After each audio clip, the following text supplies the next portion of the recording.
Welcome on back. Time now 6:44 in your Capitol Watch. The House Oversight Committee's Jeffrey Epstein investigation took a major step this week with the deposition of billionaire Lex Wexner in Ohio. Democrats left that nearly 5-hour session unsatisfied with Wexner's answers. Next week, former President Bill Clinton and Hillary Clinton, they're expected to be deposed in New York. So let's go live to Scripps News Group congressional correspondent Nate Reed. And Nate, what's the latest with this probe? And are lawmakers still frustrated with how the Trump administration has handled these files?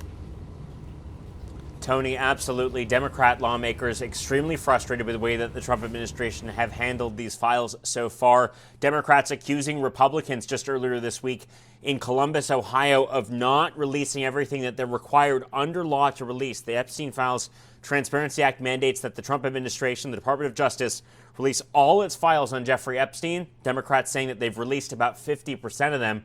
They were in Ohio this week to interview a longtime Epstein associate, Lex Wexner, the founder of the Limited Brands, a longtime businessman, entrepreneur who had worked with Jeffrey Epstein. He told committee investigators and Democrats who showed up that he had actually never been interviewed by federal law enforcement, by the FBI or DOJ, looking to try and prosecute Jeffrey Epstein. So a lot of questions there about why there was never an interview with someone who was a very close associate of Epstein's for much of his professional life. So questions there. When they go up to upstate New York next week for that deposition of the Clintons at their longtime home in Chappaqua, a lot of questions about what could come out of that. We are expected to see that same video that we saw of the Wexner deposition. It'll be released likely after the fact, but Bill and Hillary Clinton in the hot seat next week. A lot of questions about which members actually show up to upstate New York to ask those questions. Also, just the focus we're expected to see this week, Tony,